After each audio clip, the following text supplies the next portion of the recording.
Hi, it's Lee from Silverback Runner, and today's video I just really want to talk to you about heart rate, how to improve heart rate, the potential ways that you can improve your heart rate while you're running, and more importantly, I feel for a lot of older runners, to really consider the downsides to getting too obsessed and too focused on heart rate and what that can do to your running.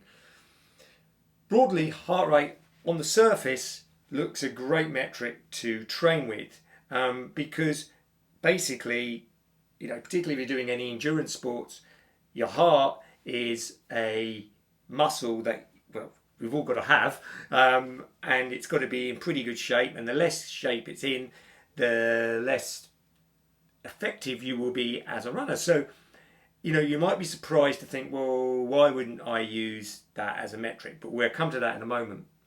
So basically, to broadly get a better heart rate, you've got to get fitter, you've got to get, more healthy.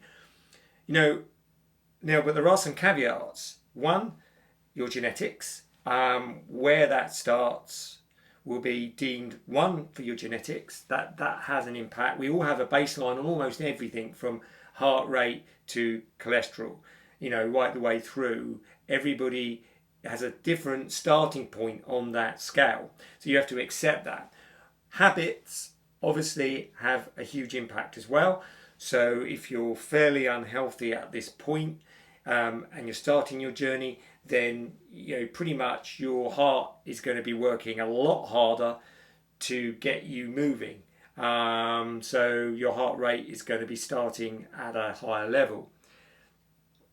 Broadly speaking, to improve that from whatever your baseline is you're going to do more slower, steady runs. Now, I've recently done a video on 80-20 running, but I say in that video is that though most training plans will have you running about 70-80% in a steady state, if you are really only just starting out and you really are pretty unfit in the respect of running at least, then you're going to be doing a lot more of your runs in this slower conversational state to build that muscle, to build that heart, to build your heart's capacity to be able to be more efficient.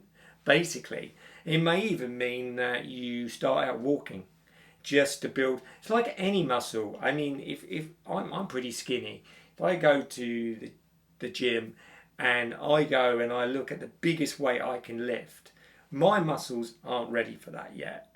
So I start with lighter weights until I can lift more. That's what you've got to do with your running, and this is why comparative running is really bad. So you start out and you say, well, I want to be as fast as him or her. That's why a lot of runners fail in the early stages. If you're going to use heart rate, you've got to have your baseline, which we will come to in a little while. But even then, you've just got to say, right, slow, easy runs where you and I, if I was out running with you, like I said in the 80-20 video, you and I could talk.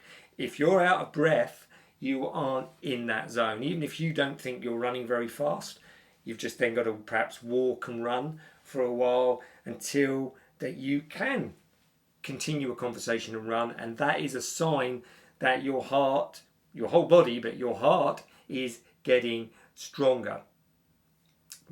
Diet. Now, I'm not a dietitian, but obviously doing all this walking and running, if your diet's bad and it's making your heart work harder, that's going to have an impact on how your body works. So if you've got all that information, why, and so many people advocate and love, I know runners I have, obsessed with the heart rate, why is it then perhaps a metric that I'm not particularly keen on? Well, as I've said before, one, garbage in, garbage out. So if the metric, the reading from that isn't accurate, if you're reading just from your watch, the optics from under here, your watch is a bit loose, or you've got silly little skinny arms like me, or hairy arms, the reading from this is going to be inaccurate, and it's going to be inconsistent. One day you have your watch applied a bit tighter, and you get a lower heart rate, brilliant. Next day it's not as tight, it's a little bit higher. You've got garbage in, garbage out reading. So that's a start to the problem. And with heart rate, so much is out of your control. And this is why I predominantly prefer pace and feel. So I prefer to look at pace. Predominantly, if I'm doing my easy runs, predominantly look at feel, and maybe backed up with heart rate if you've got a chest strap. But there are so many external factors that will then skew heart rate for you. So, if you, like many older people, particularly many older women, menopausal, a lack of sleep will supposedly bump your heart rate up sometimes 5 to 10 beats per minute. Now that's massive. And, if you're beating yourself out, you're going out for a run, you're feeling pretty good, you're running easy, you're conversational, and then you're looking at your watch and you've still got a chest strap on, you're thinking, what? But if you've had 2 weeks of lack of sleep, you're struggling with your sleep, that's going to whack it straight up. Put on top of that, which, yet again, many people have, you have high levels of stress, then, yet again, I don't think I could define the amount of beats extra, but I know if I'm stressed or if I'm coming down with something, my heart rate shows that. Now, there are many apps, things like Whoop and stuff, that you can utilize that side of it brilliantly if you want to kind of manage your sleep better, like Fitbits, and if you're coming down with illnesses. They are a map, if not the territory, but they are interesting. But if you're taking it purely from a running perspective, I want metrics that have the least variability as possible, and heart rate has a lot of variability. The weather, I can remember in the summer I was doing an easy run. Luckily, I use running to feel a lot. I was feeling really good. I felt great. I could have held a conversation, but it was a boiling hot day. I looked at my watch, I had a chest strap on, and my heart rate was outside of what would have been a zone 2 run by quite a way. Now, if I decided to follow heart rate, I would have slowed down. Now, that would have meant that I would have had a subpar run, because though I was running easy, I wanted to be in zone 2, and from a feel perspective, I was in zone 2. I felt great, but my heart was going to be working a little bit harder because it was a bit more warmer. So if I'd have felt, I was struggling in the heat, then the heart rate would have backed that up. I could have then said, right, okay, I'll slow down. But the heart rate on its own would have been misleading in that context. The same as for me personally, when I'm running in the cold, my heart rate is way lower, way lower, and my watch is bleeping it, telling me that I've got to run harder to get my heart rate up.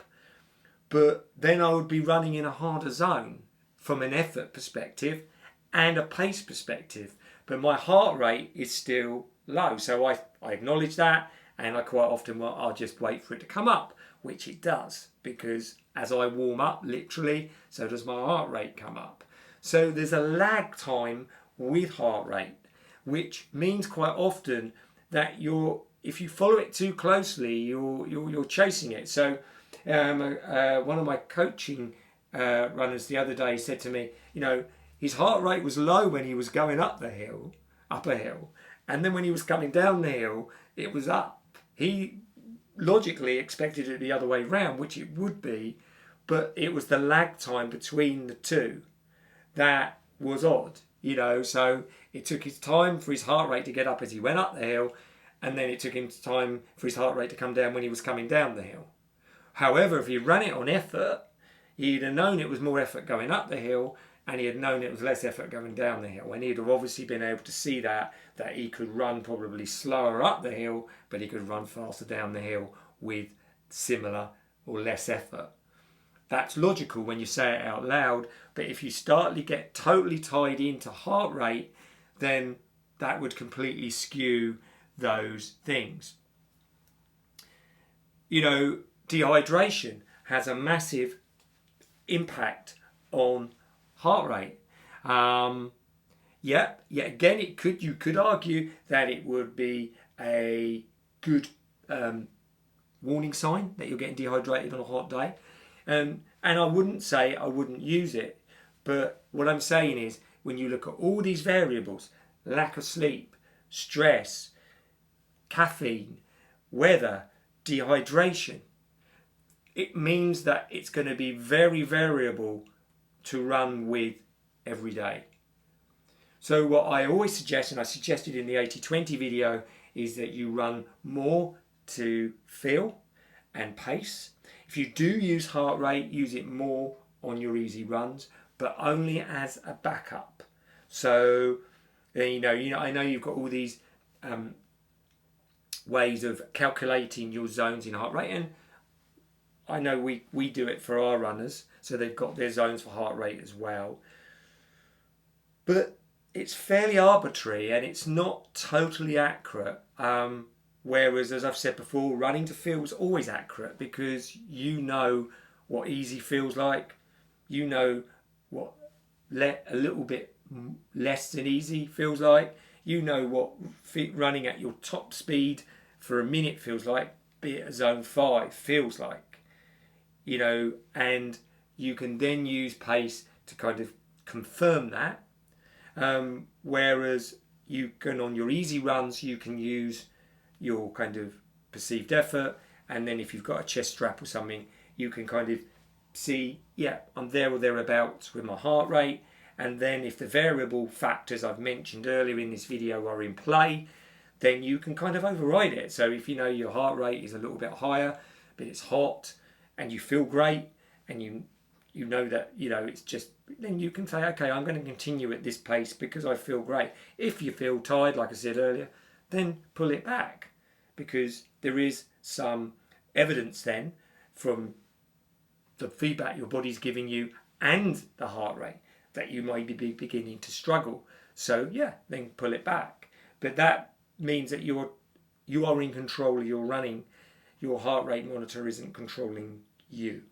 So I think, bottom lining it, the ways to improve your heart rate is, you know, to look at your diet, to do more slower, steady runs, depending on, you know, your starting point. Even walk, run if you need to. Remember, it's a muscle. It needs exercising and it needs building up. But just remember that the downsides are there's a lot of external factors that can influence your heart rate and make it a less than reliable reading over pace or running to perceived effort. Hope this has helped or opened your eyes to it, particularly if you're getting frustrated with heart rate on your runs, particularly if you're only using your watch. And if you've liked this video, you know, give us a like or subscribe. Helps a small channel like ours grow in YouTube's eyes. And speak to you really soon. Bye for now.